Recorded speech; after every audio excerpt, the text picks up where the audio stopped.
everyone, it is Llama 4 Day.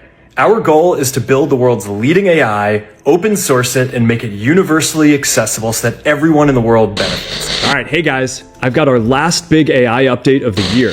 If you want to just play around quickly, you can head on over to the chat completion playground. Hey everyone, I want to talk about our new effort, Meta Superintelligence Labs. في مبنى ضخم في وادي السيليكون ورا بيبقى عليه حراسة شديدة وعليه كلمة سري جدا. في مختبرات وعقول بشرية وأجهزة كمبيوتر شغالة على مدار الساعة بتحاول تلحق الكارثة. شاشات مليانة بيانات وخوادم ضخمة بتستهلك طاقة كبيرة. المشهد مش من قاعدة عسكرية ولا اللي جوه دول ناس عاديين، دول علماء بيراهنوا على شكل ال AI اللي جاي، الذكاء الاصطناعي الخارق.